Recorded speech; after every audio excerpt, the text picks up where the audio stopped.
High সবাইকে, তো চলে এসেছি আজকে নতুন আরেকটা ভিডিও নিয়ে। তো দেখো, আজকে কোনো মেকআপ বা নেলসের ভিডিও না, এটা একটা রেসিপি তোমাদের সাথে শেয়ার করলাম। আমিও ফার্স্ট টাইমই করেছিলাম। তো এটা ছিল একটা মোচার রেসিপি। তো ফার্স্টেই আমি নুন হলুদ দিয়ে মোচাটাকে সেদ্ধ করতে বসিয়ে দিয়েছিলাম।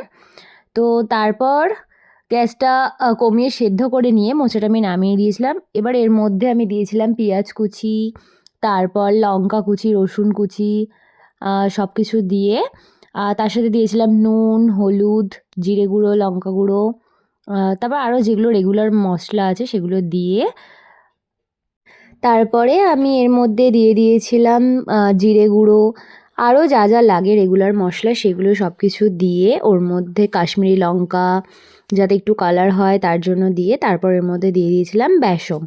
বেসমটা প্রথমে অল্প করে দিয়েছিলাম, তারপর মনে হলো যে আর একটু লাগবে, তারপর আর একটু দিয়ে তারপর পুরো ব্যাটারটাকে আমি নুন ঠুন দিয়ে মেখে নিয়েছিলাম। ও তার সাথে দিয়েছিলাম ধনেপাতা কুচি যাতে একটু ফ্লেভার আসে ধনেপাতার।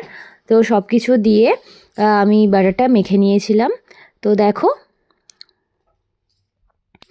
দেন ব্যাটারটা মাখার পর ঠিক এরকম একটা লুক এসেছিলো। আর উল্টো দিকে আমি কড়াটাও তেল দিয়ে গরম করতে বসিয়ে দিয়েছিলাম। তারপর ছোট ছোট করে পকোড়ার জন্য আমি মোচার যে ব্যাটারটা রেডি করেছিলাম সেটা দিয়ে দিয়েছিলাম। তো এইভাবেই তৈরি হচ্ছিল মোচার পকোড়া, চপ যা বলবে। তো তারপরে আমি এক সাইড ভেজে আর এক সাইড উল্টো করে নিয়েছিলাম, নিয়ে তারপর আমি মোচার চপটা নামিয়ে দিয়েছিলাম, দিয়ে সবাই মিলে বাড়ির সবাইকে শেয়ার করেছিলাম। তো দেখো তোমাদের ভিডিওটা কেমন লাগলো, ভালো লাগলে অবশ্যই লাইক কমেন্ট করে পাশে থেকো। বাই।